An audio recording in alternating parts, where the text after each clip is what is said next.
Guess what? We're live. It's Jess the Ska Kid at Palace Days Chillerino.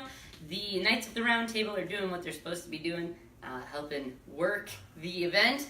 And tonight, the three parts that you've heard are Patrick Hamilton from Denton, Texas, also known as, aka, right? Gideon Crow Music. Gideon Crow Music. So my first question to you is going to be, Gideon Crow, how did you come up with that name?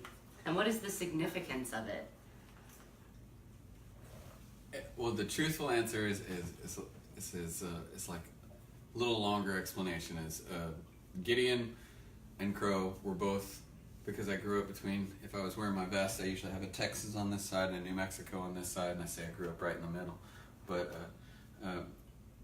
different cultures there and stuff. And so in Assemblies of God youth camp, God, I guess, gave me a name that I never use, Gideon, and I was just sitting on the back shelf.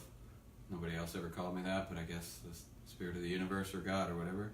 And then in New Mexico, the little more open acceptance of what that spirit of the universe is or whatever amongst the Native Americans, and they relate a lot to animals, and Crow was given to me as an animal and stuff, and so Gideon and Crow were something recognized as my names by forces that I don't understand or don't believe in, maybe.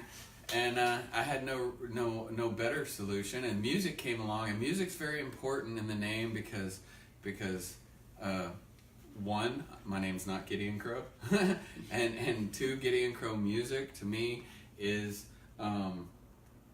relating to the same type of magic that I don't know where music happened for me. Started out as a fan and then began creating, and then it just became this thing that was not just antidepressant, but a way to connect with people and a bunch of other things that are just magic to me. So when it came to stage name, because I got to tell you about this, I got to have a stage name because Patrick Hamilton, already done.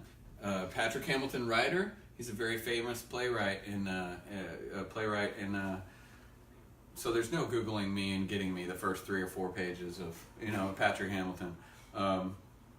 As a matter of fact, one of my bucket list things is after a New York to London flight, I want to go there sometime in May or April, I think it is. They have a Patrick Hamilton pub crawl, and it involves like 6 pubs. And I'm like, that's literally got my name all over it. Patrick Hamilton pub crawl. And here's the thing, it's after the playwright. So when they ask me, what do you do for a living? And I say, I write. How awesome. I'm doing It's perfect. 3 beers and at least 6 bars, I think. But Gideon Crow music. And so I was like, well, let's do that. Gideon Crow music. And I started looking, and nothing else is out there. I did learn some interesting things, though, like on the movie The Crow, the bad guy's name is Gideon. So Gideon Crow, again, not something you want to look up. You want to look up Gideon Crow music. All 3 words to find him. So let's talk about this magic that is music. When did you start making music, and what led you in the direction to playing the music that you play? April was 5 years, so 5.5 years or so ago. I was just a huge fan of some people. There's a lot of talent in Denton, Texas, as far as the singer-songwriter version. And the great thing about singer-songwriters, it's not like I wasn't a fan of, there's lots of bands there I like, there's lots of rappers I like, there's lots of great music scene, but I couldn't get up close and personal, close enough to like stare at their hands as they made these shapes on a guitar, other than the singer-songwriter version. And there's Ellie Meyer, Matt Grigsby, there's just a whole bunch of really talented singer-songwriters in that town.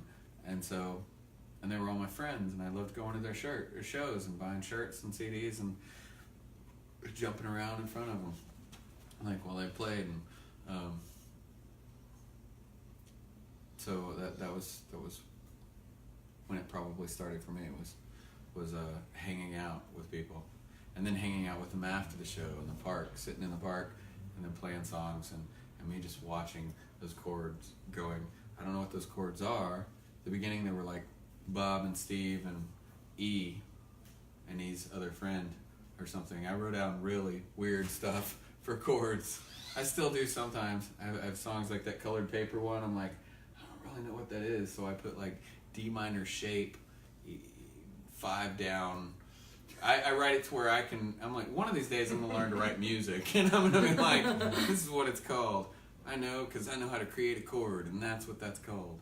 C diminished to the 7th power times X or something. I'll be like, that's what it's called. I think that's why music people are good at math. I don't know. So is guitar your first instrument? And did you only pick it up 5 years ago? No, I did come across some pictures of a guitar I had very shortly. It was kind of like when I had a motorcycle very shortly. I can't say that I really rode it a whole lot, but I held it a lot. And so I did have a guitar for a short period of time when someone just wanted to get rid of it. And I had some pictures of me like holding this like Stratocaster or this Squire, some electric guitar. Had pictures of me holding it. And I'm pretty sure all my songs I wrote were just kind of like this, only drunk. And I just didn't, I don't know what to, I don't think I knew how to do anything. But yeah, when I hitchhiked up towards California after I'd been on that road for a year, that's when I really started picking it up, started copying people's shapes, started copying what they were doing and finding the easiest way to do it. So where is the progression then from fandom to actual musicianship yourself? Where was that transition from I'm going to actually sit down and try to figure out music? Well, a lot of people, I've heard, from Beck and lots of other artists write the whole thing is they write the music that they want to hear or whatever. Maybe that was a Dylan thing. But they write the music they want to hear or whatever. And I just write things. I think there's not really much of a difference. There's like other people. I'm a fan first and foremost, but I'm also a writer and a traveler first and foremost. And when I need to write something out, this is a really great assistant because I already know some chords that sound good together, and I write them out. And honest to God, the only time I ever repeat a song, because I write songs all the time, most of them not any good, but the only time they ever repeat is because somebody said, I like that, or whatever. I've gotten rid of songs, and weeks later ran into somebody on the road again, and they're like, man, I can't get that, I can't get that song out of my head. And I'm like, oh, well, let me see if I can find it again, because, because the point of busking and the point of playing club, the point of being a musician is to play what other people enjoy hearing, I feel like, and I don't play a lot of covers, but as far as writing my own songs, once they've done their job, they've gotten it out. Once I've written it, it's done its job. It's on the paper, it's done, turn the page, fucking done. But if someone else likes it and wants to hear it again, then maybe I should practice it. Maybe I should play that. I'll put it on the back of my guitar. I'll write the name down here and play that song. So what came first, the metaphoric chicken or the egg? Was traveling or music something that came first? Because you've mentioned repeatedly now in your performance and just having spoken to you that you travel and that you're a traveler and that you've hopped trains and that you've hitchhiked and that you've got good old Trusty to carry you around. My sister calls them the Zapato-mobiles. So what came first, traveling or music? Did you pick up a guitar and say, fuck this lifestyle, I'm just going to go travel all over? Or were you traveling initially and decided, hey, I can make this profitable? I was traveling initially, a traveler, and I'm still a traveler. I still go where I want to go and cross my fingers, hope that through the experiencing life, through the kindness and generosity of strangers, I somehow make enough to float me through. And I don't go hungry too long or whatever. But it's the travel, it's definitely the destinations. I don't sit in one spot very long. There's a lot of honeypots that people call them. Buskers will tell me, hey, you go here, this spot in Denver right here that we sat on it for 3 or 4 weeks, and never made less than $100 a night and all this stuff. And I'll go there for one night and be like, wow, that was really good, and I need to go somewhere else. So you've been a musician for 5.5 years, but how long have you been traveling? 6.5. Yeah. I started almost to the day a year before. And what is the definition of travel? Because I think that oftentimes people have a stereotype or a misconstrued thought that you're dirty sort of like fiend kids who are just hitchhiking across the country, or come from money and are doing this as some sort of angst or rebellion against your parents who are still funding your traveling. So where does this travel or this wanderlust that you have come from, and what is traveling to you? That's a good question. It's probably evolving lately. I mean, as life changes, as people change, and you realize you're still doing this thing. I'm still playing guitar, and I'm still wanting to go to places I've never been. Am I still... I meet a lot of runaways. A lot of young kids, and I don't mean necessarily milk carton kids, but that's an old reference, right? They don't do milk carton kids. I don't think they do that No, anymore. now they do do that Facebook. no more. They do Amber Alerts, but we gotcha. But We all understood the milk Yes. carton reference. We've But- watched cartoons. We're good. But what I mean is necessarily, you meet these great people, and a lot of these kids, the younger kids, are running away from something. And at some point, I think, even though I was an adult already, I had gone through some things in my life that set me looking for something new that included purpose. I needed to find some sort of purpose, and I didn't feel comfortable doing anything I'd done before. So I hit the road, and I did have some money saved up, and when I came back, I sold off some other things and hit the road again. But initially, I do feel like, regardless of age, I was a runaway, and at some point, I became a running towards. I turned the corner on that thing where I was no longer running away from anything. I'd found some sort of purpose in my life, and I begun to develop a plan. That's the way my mind works: purpose, plan, place. I got to find a place to enact the plan to fulfill the purpose. But I'd found some sort of purpose, and large questions get answered. They really do. Large questions get answered if you put one foot in front of the other, and I mean, it just does. It does. You can't get rid of all distractions and all friends and all everything and go and not find an answer to your question. I mean, anybody that meditates on a mountain or whatever, they'll tell you that. You remove everything away and you will get answers to, doesn't matter how big the question, but a lot of times the answer comes with a couple more questions, and you gotta walk some more. For me, I walk some more and figure it out. I think at some point I moved from the runaway to the running towards this idea, this new fulfillment, this thing in front of me that I had to get down the road and see and put together an experience. And that was it. So that led to a lot of anarchist collectives, a lot of like loner wolf communities, a lot of different places all over the map that are just living outside the norm amongst themselves, communities. You find it in good neighborhoods too, like neighborhood watches and stuff. You find it good. I mean, y'all got a great community here. You don't have to all go off and grow vegetables in some place in Taos. I mean, you got a good community here, and it's interesting. And I think people are at their most attractive and at their most inspirational to me when they're on their own path, when they're doing their thing. And I sometimes get to, getting back to the Native American thing, I sometimes get to weave in with the fabric of others. You know, we're going the same way and twist and turn and going a different way, but I wouldn't hang around longer than I need to. But that's when I wouldn't ask anyone to come along with me.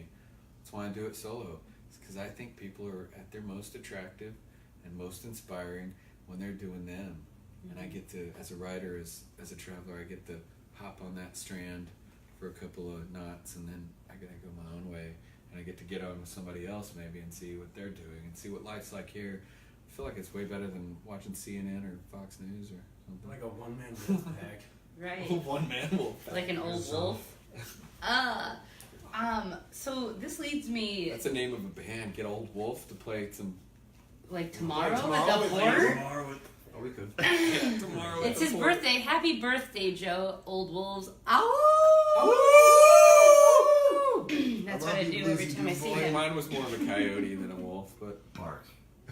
So wow. today, the fandom of the Ska Kid works with me. And so as we're sitting outside having our smoke break and discussing your traveling, because it is a foreign concept to me, the idea that you can just pick up comfortably, say I'm paying $15, I'm gonna disappear to a place I don't know, and hope that I make it is a stressful concept without having prior planning or ideology. I like to know where I'm going, here's my resources, if this plan doesn't work, this fails. I called you at work today an established nomad because you have a home base of Denton, Texas. Mm-hmm. How do you end up there, and are you rooted there, or is this just a momentary reprieve until you travel onward and reach some other sort of epiphany as a writer where you end up somewhere else?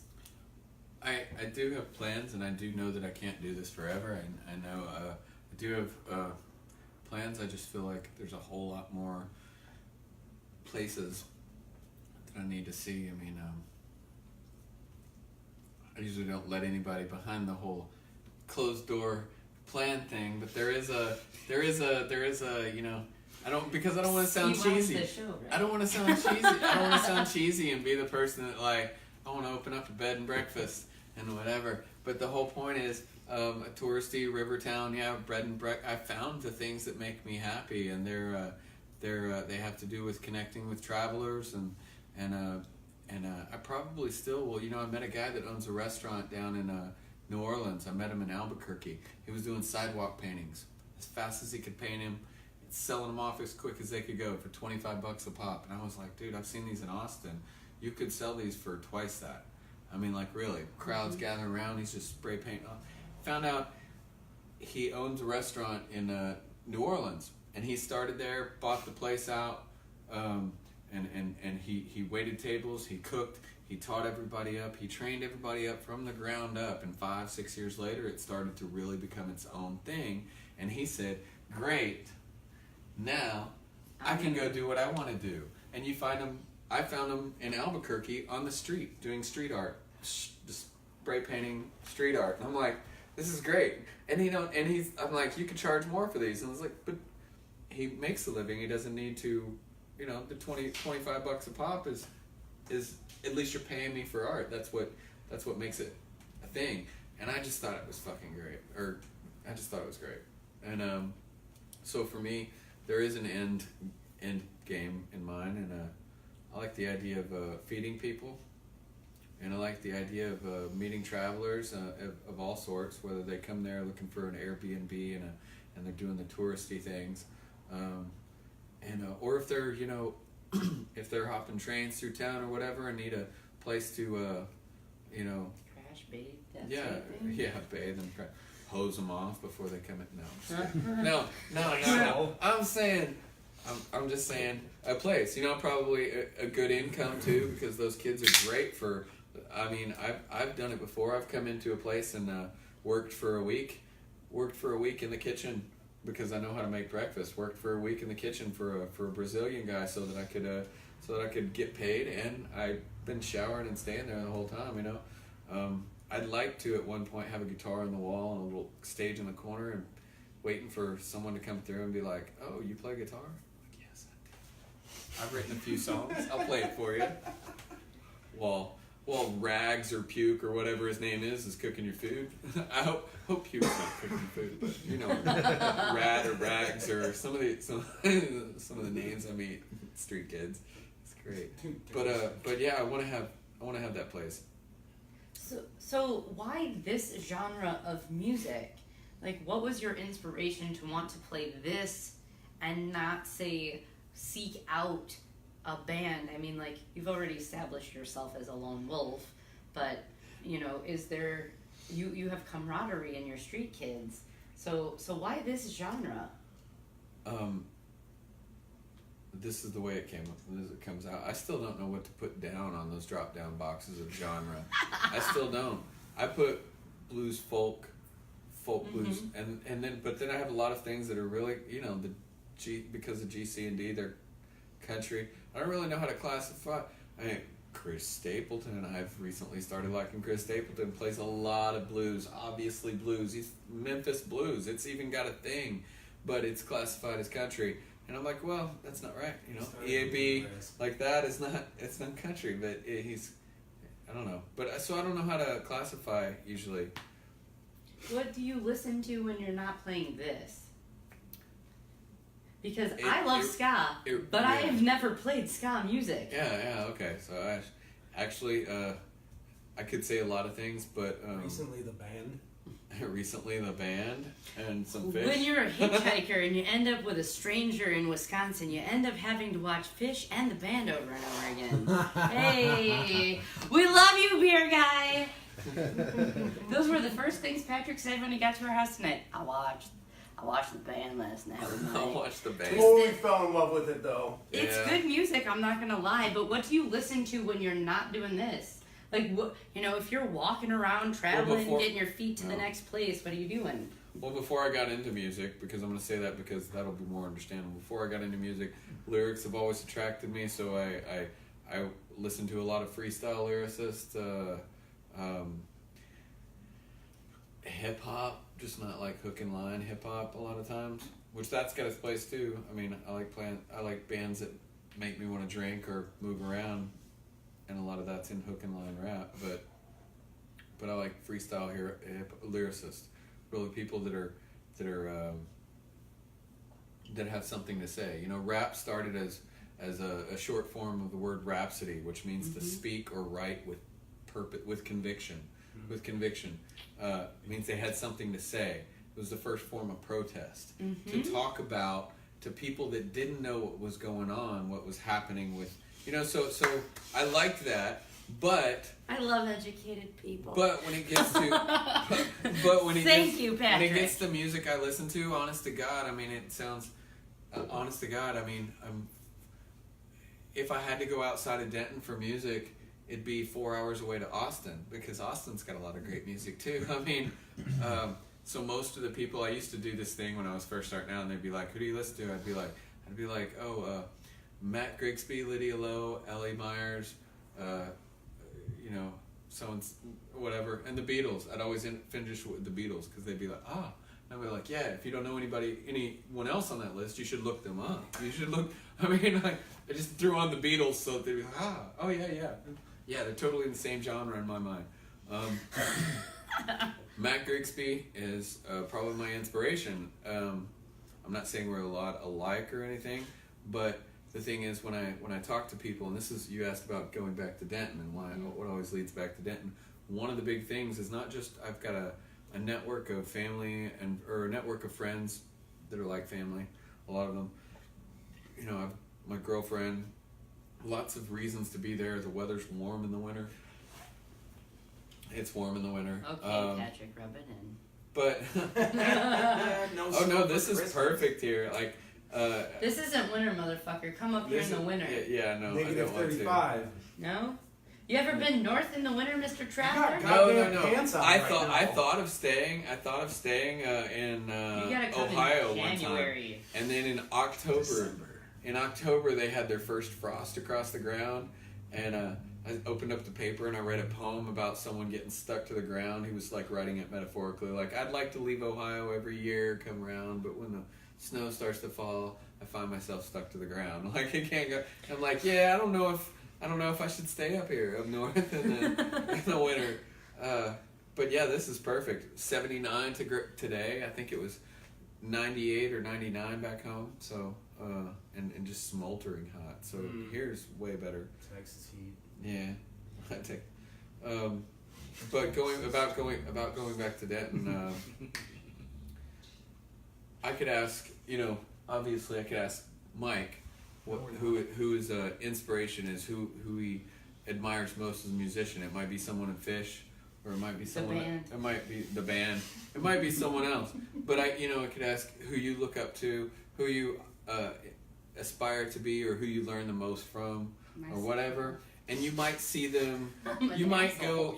go all groupie and see them in a mass of hundreds of thousands of people or something one summer, or you might have been to a couple of live shows. You might have even met them and got an autograph. And honest to God, I'm not blowing this guy up, but I'm saying Matt Grigsby is that guy for me, and I've lived in his house. I've been in the same town. I'm usually a few blocks away from wherever he's playing. I mean, I get to go and that's not just him. It's the music in Denton. I get to go listen to the people that I admire the most, the people that I look up to, the people I want to write like, the people I want to play like, the people that I get that feeling from, that I'm the biggest fans of. So let's talk about Denton, because I mean, for some reason July has been an oversaturation of Texas bands. Probably within a 4-hour radius of you, we've had Austin, we've had El Paso, we've had Denton, Houston. So I mean, we've now spanned the gamut of that metropolitan area. Talk to us a little bit about, what is the musical community like in Denton specifically? Is it, oversaturated with one specific genre, or are musicians just oversaturating the market so that it's difficult to try to stake your claim? It seems like like the gold rush. Negative connotation comes with oversaturation, and I don't think there's an oversaturation. And Austin's had a little bit of that problem. Houston also has a great blues community, a great bunch of musicians there, and they have a lot more venues open than Austin does, and Austin does have a lot of musicians. But in Denton specifically, the West Texas, North Texas has always harbor or created good songwriters, people with unique skills of songwriting. And that whole I was in the West Texas Song Challenge recently, songwriter challenge. I didn't win. I didn't place it, but a lot of good singer-songwriters and stuff. And Denton has recently become recognized by the community. This was one of the great things. It was like in March, I think. In March, I went to a thing where the city council, meaning the state, officially recognized Denton as a music-friendly town, a music, like it is the industry there. It's a big part of the industry. Once you've turned out all the all the Nora Jones and all the, which I hate that that's the only name it came up with. I went to high school with Nora Jones. She's hot as hell. Sorry. Hey, CT, calm down over there. But all these great musicians, Brave Combo, they play polka style music, but they've been Grammy nominees for 5 or 6 Grammy nominations, and the 1 O'Clock Lab Band or whatever there at the UNT has won a Grammy, I'm pretty sure.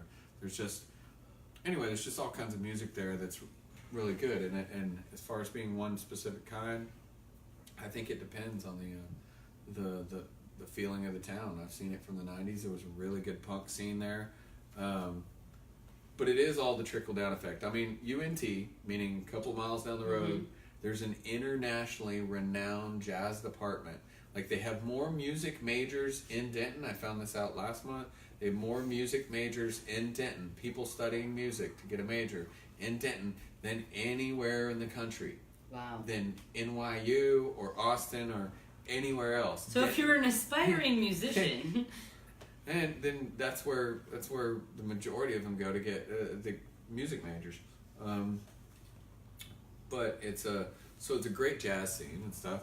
But that trickle down is I call it the trickle down. It means every basement or garage band, or the kids getting together to bang out some Nirvana wannabe sounding stuff is probably going to be 10 times better than most of the garage band Nirvana wannabe sounding kids that I hear, because it's just natural. They're just better because there's people right down the street. There's thousands of people coming from Japan to study music. I mean, it's the trickle down effect. People, good music, throughout that town. For What sure. was that about the jazz thing you were saying? They had that last night. We were talking about that, about how they have the 1 o'clock jazz or whatever. Oh, where yeah, I these don't musicians all get together.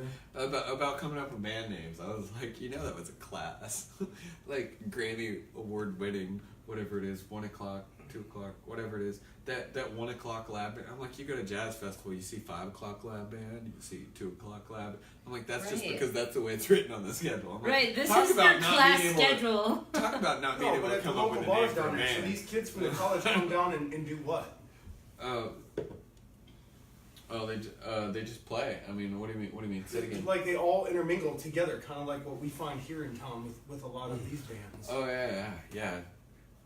It's definitely a great. I mean, they take that skill and you'll find them at every Saturday on the square. There's a it used to be a bluegrass, strictly bluegrass, meet up at the courthouse, and you'll see the old timey pickers there, people that you don't even know have written tons of song and make a living off of it. And then you'll see, a 19-year-old walk up with a fiddle case, open it up, and you're about to hear something special because If this you is want to play all in Texas, you gotta have a fiddle in the band. because this is all about to come together. It's just such a good sharing of community. I really liked talking about watching that video the other night, of the band or whatever. I really liked that, or maybe it was Fish. Ronnie Hawkins? I really liked that idea of he said because this is a place where you can fall. It's okay to take risks because you can fall because it's just music. I mean, you're not gonna hurt yourself. Well, That was actually it depends. That on who depends you're if you playing like with. fish. No. It was a fish company. So here's the thing. If there is such amazing Get us back on track. musicianship, yeah. What? No. Stop this love relationship going on, beer guy. Anyways, if you have this amazing scene in Denton, because that's what we've heard from everybody, not just you, but every fucking band that has been on in Texas is like, it's awesome. We have all these trained musicians and like music is a thing here. Why leave? Why do you want to come up here? What led I you totally to? thought you were gonna ask something about the pay. No, I was not. You know can't why? make a living as a No, you musician in can't. Denton. You just can't. But why go somewhere else? Well, because I know where I am there, and it's not beating myself up or anything. I know where I am there. I'm at the bottom of the totem pole. I have a band there. They're all way better musicians than me. I wouldn't have a band if it weren't like incredible musicians walking up to me going, "Man, I just like your music. I want to play with you." And I'm like, "Well, what kind of asshole am I gonna be to say no? I'm a solo, Mm-hmm. So yeah, of course, there's just a good network of really. I get to absorb it all in. I get to take it in, and I'm not assigned to any class schedule or anything. I just get to listen to friends play. I'm not I get into to a go class see them. session or 5. or I'm anything. free. Hang out. But I'm not, I'm not belittling myself saying that I'm at the bottom of the totem pole, not whatever, this and that. I've had some good times, and I think some people, I'm where I am, but there's just I'm just not fooled to know that I can go 2.5, 3 hours away where hardly anybody plays guitar, and I can make money, and I can be a, wow, you're awesome kind of cool thing going. But in Denton, why would I not go there and hang it up for a little while? And it's like reading and writing. You want to make sure what you read. You want to make sure you read every day, and you want to make sure that what you read is good quality work in order to intake output, in order to develop as a writer.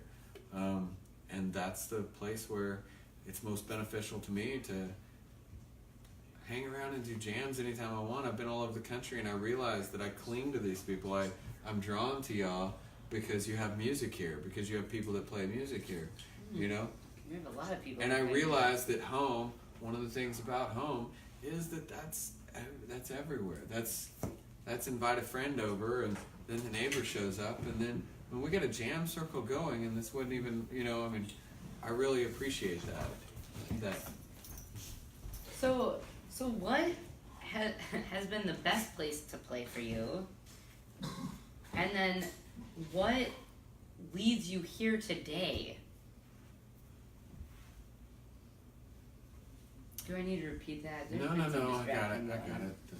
The best place. What has been the best place to play for me? Like I enjoyed the most, or like the most lucrative, or just. If you want to compartmentalize it into No, 3 I'm different questions that I don't have to Like ask, you No, can go ahead. No. However The you be- want to answer it. Okay, This is not the Jeopardy. Do not what The what best is place- how do I answer? The best place to play for me has been I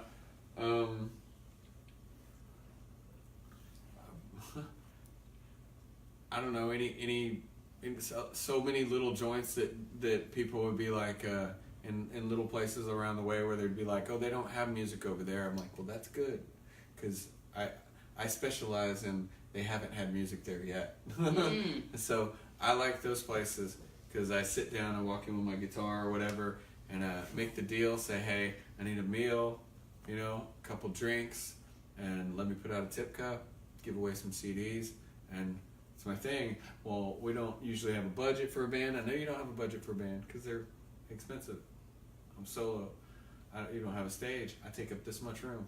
This is how much room I take. I need Grab a my chair. guitar. And Right that's here, it. I'm gonna open the case.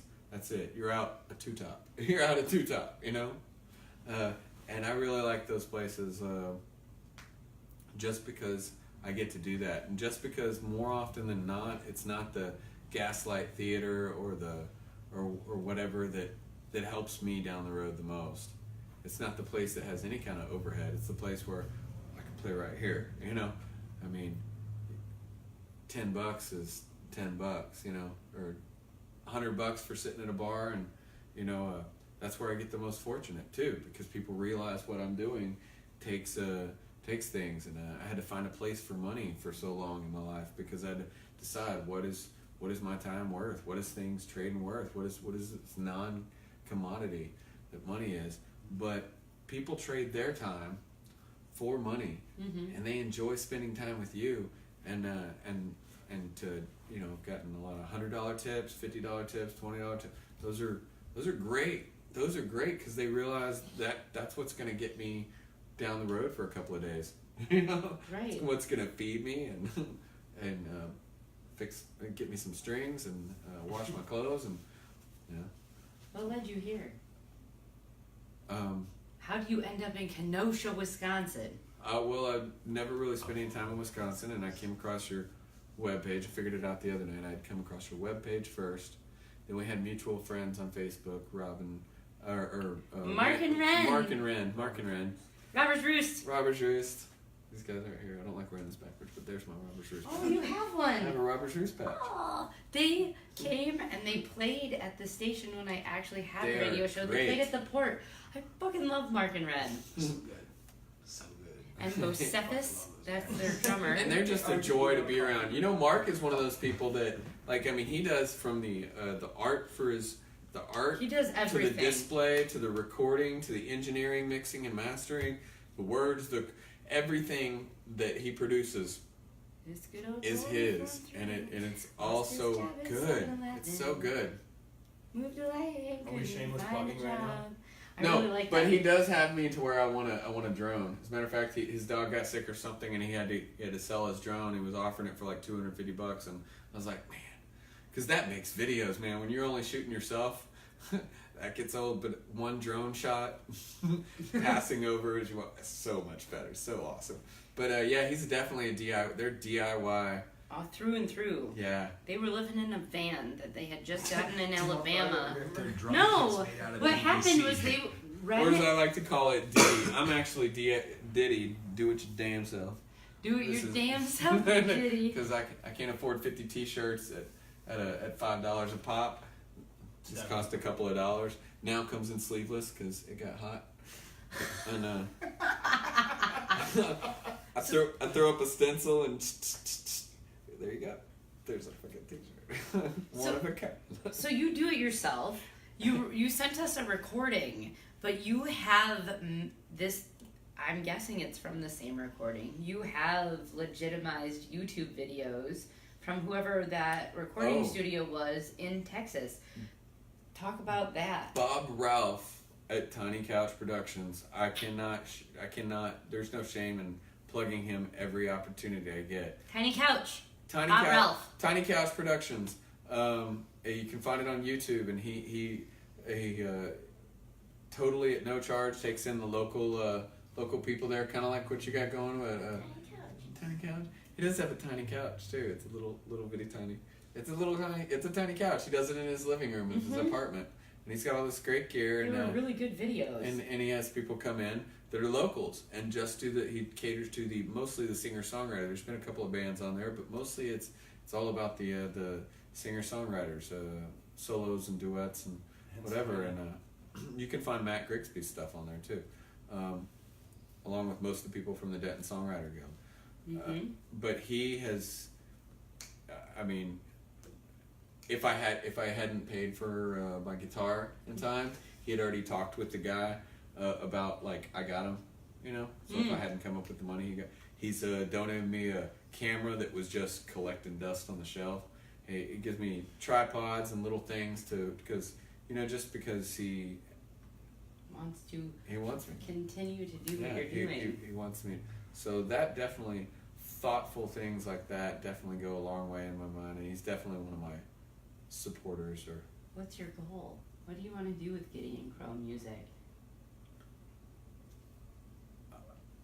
I feel like every year I open the door for it to run its course, give it as much room as it can. You know, it's gone from a thing that was like, I could practice guitar on the sidewalk to, well, I've written some songs enough to play sets at shows, and I'm doing that, and then it's just it's a lot about every year I decide, when I look through my relationships and my things, and I decide what is healthy and what's unhealthy, and what is what am I. Usually the most healthy things, actually, I'm not paying any attention to. It's those horrible relationships, those things that are no good, that I need to cut off, that I pour most of my time and effort into. But that's why I try to review it every year, and I try to, and guitar every year I go, well, if I'm enjoying this. I like writing songs. I like playing songs. Open the door a little bit wider to see what else it can do. I'll know when I hit the ceiling. It's when people are like, it's when it doesn't work, and I'm like, oh, well, that's great, but it's taken me this far. I'd like to if I'm going to keep playing, I should give it as much room as it can to do whatever it can for me. So that means recording and videos and a web page, and that's what it is now. So where can people find you, Patrick? You can look me up by Google searching, probably Gideon Crow Music, Patrick Hamilton. Should be able to find something there. I have a Wix website, a free Wix website, and some YouTube videos. Look up Tiny Couch Productions if you're on YouTube. Yep. Tiny Couch Productions. He took some of those videos, 6 or 7 of them. Yeah, there's a bunch of them. I think you did 7 of them, because I went through and I watched them. I think I even shared them. Thanks. So you can hear Patrick here on Jess the Ska Kid. Yeah, a 2-parter. Do you have 3 actually? We paused for your change in the strings, and then it kicked us off, so we came back. But you can catch him if you've been enjoying again. Hey, motherfuckers, we're goddamn live. Hey! Finish this shit up. So we're going to wrap up real quick with just plugging Patrick real quick. If you like what you've been watching and paying attention to, you can come meet him in person tomorrow night at the Port for fucking free. For free. Save your money. Don't go to Hattrick's. Don't go to Tribute Island. No, because come give your money to somebody who is a rambling man who has put his heart and soul into what it is also the astronomer he is doing. Old Wolves. Astronomer, Old Wolves, and Gideon Crow. Save your money for drinking. It goes to the bands when you do that. You can meet him in person, and if for some reason you decide to say, fuck you, Jess, I'm going there anyway, come Saturday to Rock Against Hate to help promote a nonprofit from Chicago that helps transition extreme conservative extremist groups into resocialization so that they don't hate people. Patrick is going to open up for that, and there's pizza and beer. It's $10. If you go to Eventbrite currently on that event and you buy your ticket in advance, you get raffle tickets, beer, and fucking pizza. So hey, that's not that big of a deal. $10. Most of you are spending that anyway to like buy a pack of cigarettes or something. So Drink beer there. And just saying. so come to the port for free tomorrow night and say, hey Patrick, I saw you on Jess the Ska Kid, and I'll be like, hey, here's some stickers, here's a CD for free. You can't get Free any better merch. than that. Wow. Free stuff. So he brought merch as well. But you know what? Pay Bring this a guy. low quality shirt and I'll spray paint it for you. No. Good. Yeah, do you have your stencil? I do have a stencil. Ooh, bring your own spray paint and a shirt and you get your own custom fucking right there. That shit that people go on the sidewalks to food trucks for. You want that genuine article, my friend. So come meet Patrick, come hang out with us tomorrow night at the port. You can catch Patrick not only on this show, but look him up. It's Patrick's music page, Gideon Crow Music. Are you on? And he's Coming on, soon to a corner near you. Hey, what happens after this? After you leave After Kenosha? this, I'm going to stick either in Ohio or around the Chicago area. I kind of want to look at around Chicago, not like the neighborhoods around Chicago area. Hey, Chicago friends, help put this guy up. And How's that sound? I'll be back in a month.